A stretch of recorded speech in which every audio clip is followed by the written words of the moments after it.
Hello guys, तो मैं हूं आपका दोस्त नितिन मलिक और एक बार फिर से आपका स्वागत है हमारे चैनल रॉयल मैथ साइंस में।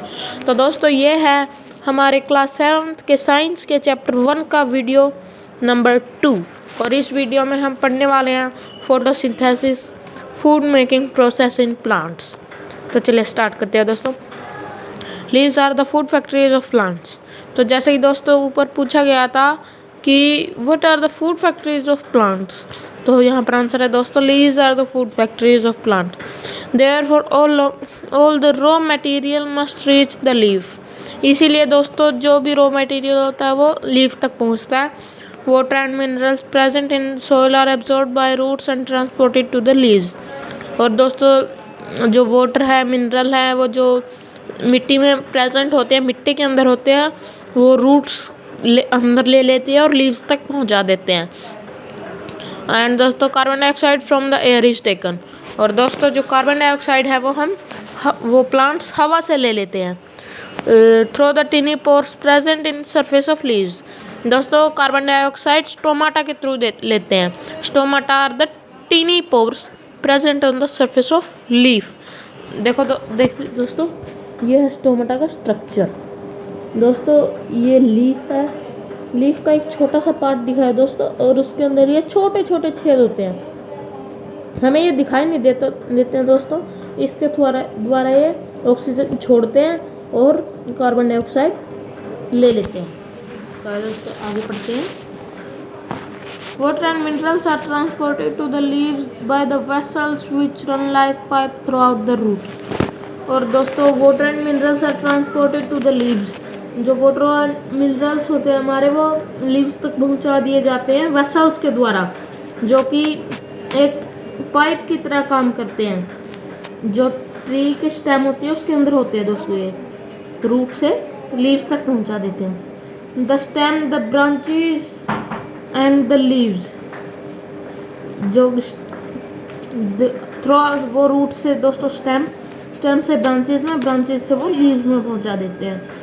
They form a continuous path or passage for the nutrients to reach the leaf. दोस्तों इनका एक कंटिन्यूस पाथ होता है लीफ तक पहुंचने के लिए, जिसमें न्यूट्रिएंट्स, मिनरल्स, वाटर सब कुछ ट्रांसपोर्ट करते हैं। They are called vessels. इन्हें हम वेसल्स कहते हैं। You will learn more about transport of material in plants in chapter 12। अब दोस्तों हमें आगे ट्रांसपोर्ट ऑफ मटेरियल हम चैप्टर 11 में पढ़ेंगे। तो चलिए आगे पढ़ते हैं दोस्तों। 11 सॉरी, मैंने गलती से 12 कह दिया था। The leaves have a green pigment called chlorophyll. दोस्तों जो लीव्स होती हैं वो हरे रंग की होती हैं। हरे रंग की इसलिए होती हैं क्योंकि उनमें क्लोरोफिल होता है। जो दोस्तों हरा रंग का पिगमेंट होता है उसे हम क्लोरोफिल कहते हैं। It helps leave to capture the energy of sunlight. और दोस्तों उसका हरापन सनलाइट की एनर्जी को कैप्चर करने में मदद करता है। ये देखिए दोस्तों, क्लोरोफिल सनलाइट की एनर्जी कैप्चर करता है। क्लोरोफिल हमें सनलाइट की एनर्जी कैप्चर करने में मदद करता है। तो चलिए दोस्तों आगे बढ़ते हैं। This energy is used to synthesis food from carbon dioxide and water. Since the synthesis of food occurs in the presence of sunlight, it is called photosynthesis। तो दोस्तों और जो एनर्जी क्लोरोफिल सनलाइट से लेता है वो हमें पानी और CO2 यानी कार्बन डाइऑक्साइड गैस से फूड बनाने में मदद करता है।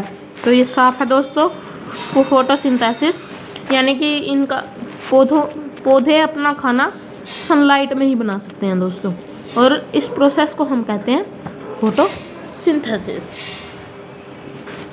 तो चलिए दोस्तों आगे पढ़ते हैं। So we find that chlorophyll, sunlight, carbon dioxide and water are necessary to carry out the process of photosynthesis.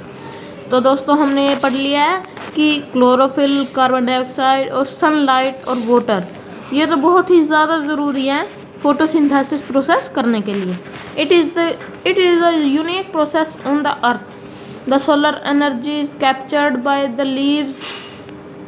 the leaves and stored in the plant in the form of food.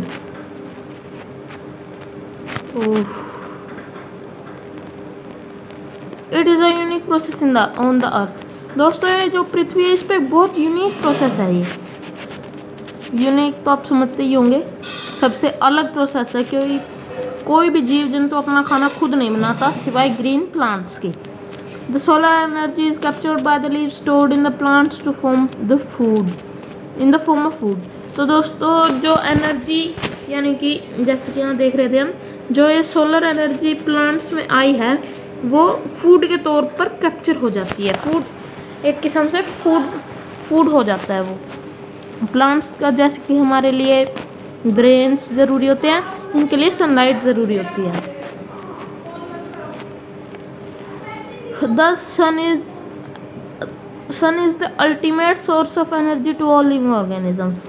इसलिए दोस्तों जो सन है वो सभी living organisms के लिए ultimate, उसमें इतनी एनर्जी है कि कभी ख़त्म नहीं होगी। वो एनर्जी दोस्तों कभी ख़त्म नहीं होती। ये आपने पढ़ लिया होगा शायद, या फिर आप आगे पढ़ोगे दोस्तों आप। Energy of all living organisms, वो सभी के लिए एनर्जी प्रोवाइड करता है दोस्तों। Can you imagine life on the earth in the absence of photosynthesis? क्या आप दोस्तों सोच सकते हो कि अगर फोटोसिंथेसिस प्रोसेस प्लांट्स में ना हो तो क्या पृथ्वी पर जीव जंतु जिंदा रह सकते हैं? In the absence of photosynthesis there would not be any food. वहाँ दोस्तों पृथ्वी पर कोई भी खाना नहीं होगा, कहीं भी फूड नहीं होगा, हमारे खाने के लिए कुछ भी नहीं होगा।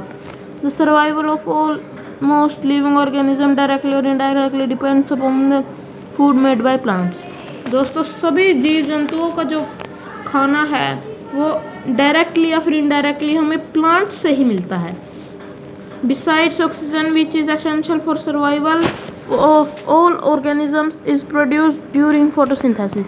जबकि दोस्तों जो ऑक्सीजन गैस है जो हमारे जीने के लिए बहुत ही ज़्यादा ज़रूरी है, वो भी हमें प्लांट्स से फोटोसिंथेसिस के द्वारा ही मिलती है। Life would be impossible on the earth.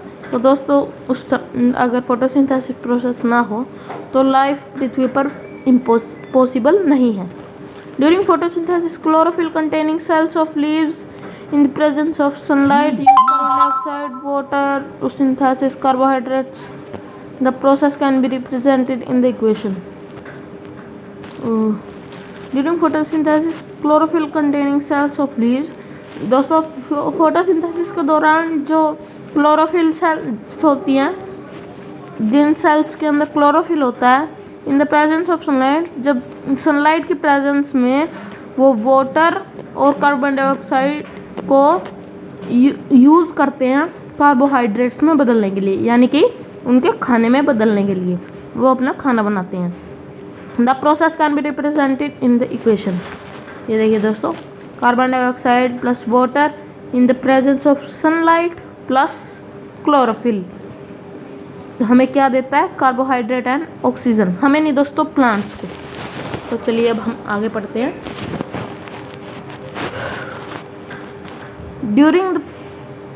During the process of oxygen release the presence of starch in leaves indicates the occurrence of photosynthesis.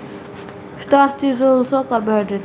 तो दोस्तों during the process oxygen is release, photosynthesis के दौरान दोस्तों oxygen release होती है। The present part in leaves indicates the occurrence of photosynthesis. और दोस्तों अगर स्टार्च होगा लीफ के अंदर तो वो इंडिकेट करेगा ये फोटोसिंथेसिस हो रही है। और स्टार्च ऑल्सो दोस्तों इट इज़ ऑल्सो कार्बोहाइड्रेट, वो भी एक कार्बोहाइड्रेट होता है। तो दोस्तों आज के लिए बस इतना ही। अगले नेक्स्ट वीडियो में पढ़ने वाले हैं एक्टिविटी 1.1। देखिए दोस्तों, तब तक के लिए बाय।